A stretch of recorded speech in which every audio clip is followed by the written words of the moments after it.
Hey. Dr. Q here, behavior analyst with Pittsburgh Unified School District, director with our Contra Costa Regional Health Foundation. Super excited to be here with a 15 minutes after Q. After putting all of our content together, it's exciting to give you some insight from beginning to end, our process and what we are going to explore in our new series, 30 Minutes to Q, which is all about developing our capacity to live a meaningful, quality life through wellness, arts, and the vital conditions. So as we begin, we open up and looking at the sequence of how are we going to get the Q in 30 minutes, because that's a task, but we are going to get there. And we're going to get there in 4 parts, right? The first part is all about us understanding courage and increasing our audacity to be courageous, right?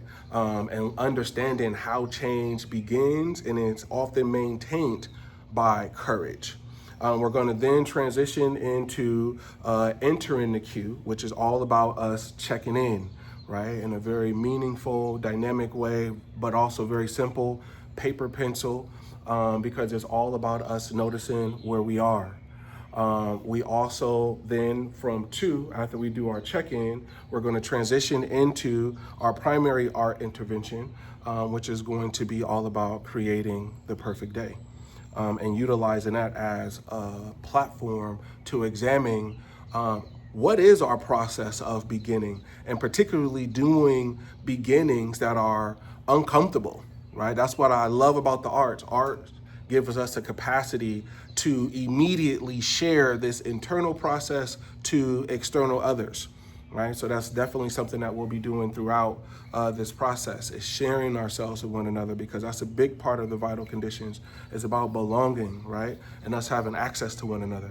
So we transition from imagining the perfect day to then seeing that perfect day we can actually make accessible right here, right now, right?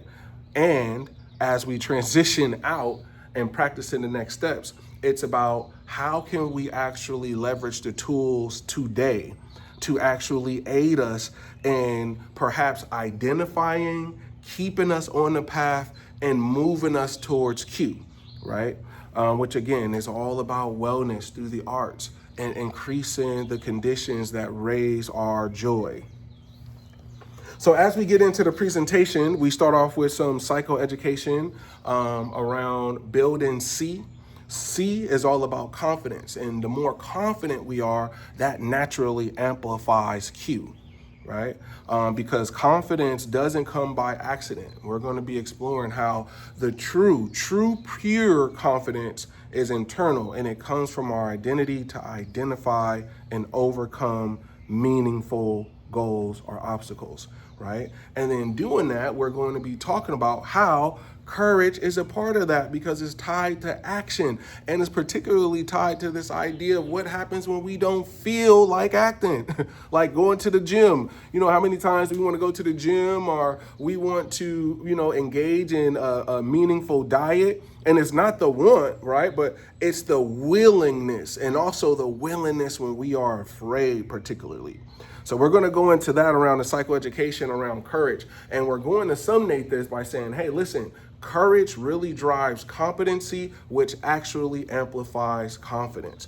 And that's what we are all wanting to some degree in our life, right? More confidence in managing our finances, more confidence in managing our mental, social, emotional, right? Like, who is not striving for more confidence in some domain? I know I am, right? So then we transition to our check-in, because this is how we enter the queue, right? Change starts from within, and from having an awareness of what do I want, what do I need, and then that allows us to transition to other core skills like self-management strategies, self-regulation strategies, relationship skills, and collective building. But before we get there, we often have to start here, and then that increases our capacity to go out there. So, and checking in, particularly because this art intervention that is just at the next step is all about building the perfect day. And you're going to see just that, and the wording itself can be triggering and an obstacle So that check-in is important, and you'll see how that comes in later in the presentation.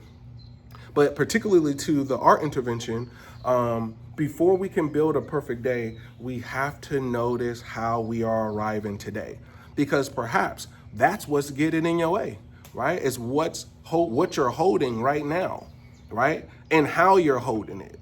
And sometimes it comes down to our capacity to let go or be dragged, right? So I also love the check-in portion too, because it's not only our way to enter the queue, but you'll also see later how this is connected to that vital condition of belonging and community, because it allows us to share what's happening, and very quickly within 5 minutes, us collectively be able to get a pulse on like what's happening, and if there is some consultation needed, like right here, right now, it can happen, right? With yours truly, Dr. Q.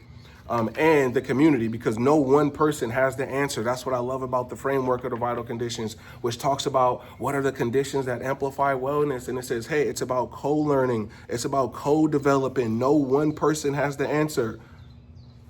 And I love this handout that we're going to get into, the stress response, because when we enter the queue and we're getting to quality, right, we're always in one shape or form going to be talking about stress. And we're going to be talking about stress and how that's a transdiagnostic factor that impacts many things, right? We're going to be looking at stress from a physical, emotional, behavioral response, and a handout that's powerful, because stress, I think, is like love. We say it so much, and that sometimes I think we forget how much it is to the core of our existence, an important mechanism. And if it's not managed well, how much it can negatively impact our body, right? And impact our capacity to begin, right? By reducing our courage and putting us in a state of paralysis, right? Our depression, our rumination. So when we check in, this is very important to 30 minutes to Q. We leverage just a very simple 0 to 10 point scale, 0 being low levels of wellness, 10 being high levels of wellness. We want you just to think, give yourself a moment to, where am I at in the here and now? And give us a check-in, right? A number, but then I also want you to give me a scribble. So number, and then scribble, because that immediately increases our capacity to cue. Because right here, right now, it's going from self-awareness, right, to social awareness, right? Super powerful. And it gives us a baseline to see like, okay, and where are we starting, to then see how are we ending and what changed. From here, it also sets up the baseline for us imagining the perfect day, because the big undertone of this is imagining the perfect day, so then we can see what pulls you away, right? Because what pulls you away here is what may be possibly pulling you away, that's grabbing and siphoning off your energy in real life, right? So that's the essence of the art intervention of imagining the perfect day.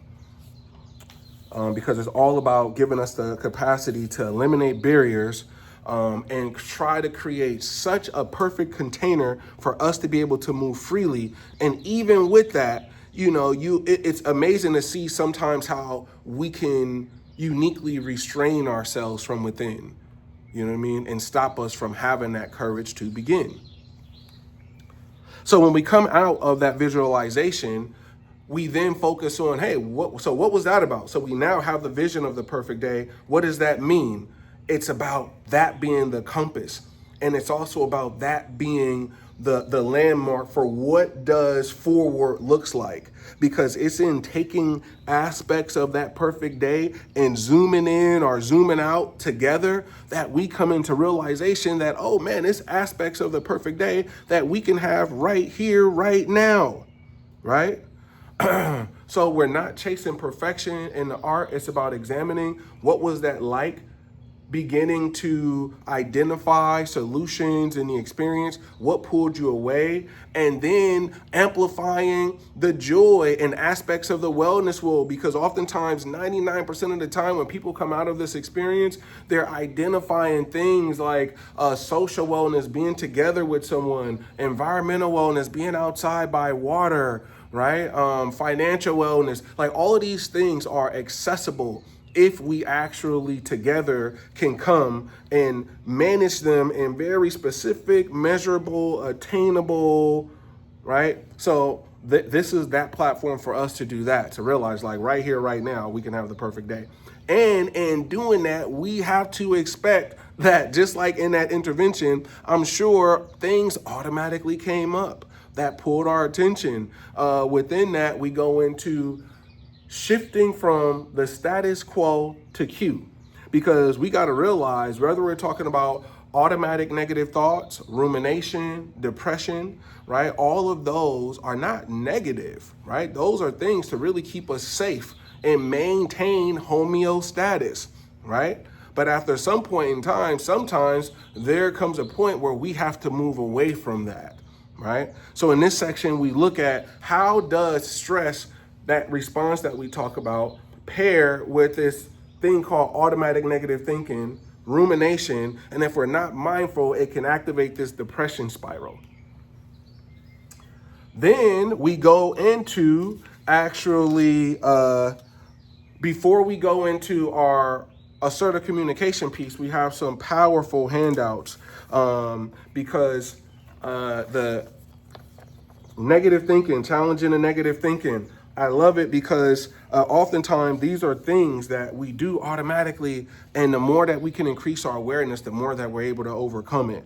The self-talk that impact our moods, that impacts our behavior, whether that is all or nothing thinking, whether that is black and white. There's so many different styles. The more that we inform ourselves, the more we're able to make better choices, right? So we go through all of that: rumination, depression, how that whole thing can happen to spiral down, and what can we do to make sure we keep that spiral going up. And often it's grabbing onto the things that bring us value, and that's the cue. That's things that we've identified in the perfect day, right?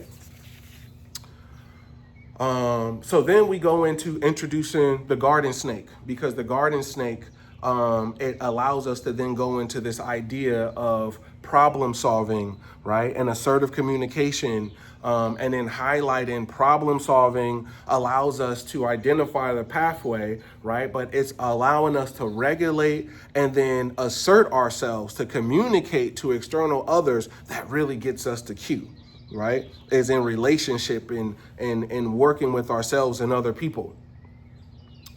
So in closing, it's all about then shifting to practicing the next steps, leaving with tools that you can use, and remembering that it's not about remembering everything, it's just the next step, right? And then looking back over all of the things that we covered and saying, hey, getting to Q is about awareness, practice, and connection, right? To ourselves and other people. As we close, I'm hoping that you leave the session inspired and continuing to build Q, and we amplify Q through conversations with people we trust, right? Keeping our perfect sight in sight, because it's in that it gives us something to move towards in times of rumination, in times of distress, in times of hopelessness, right? And allow ourselves to be seen through our art. We close leaving the Q, asking ourselves, what are we going to take? What's one idea that we can practice? And what is one step that we are going to take in creating a perfect day right here, right now? So that is our 15 minutes after Q, which is all about highlighting 30 minutes to Q and 30 minutes getting us through the arts to wellness through the vital conditions.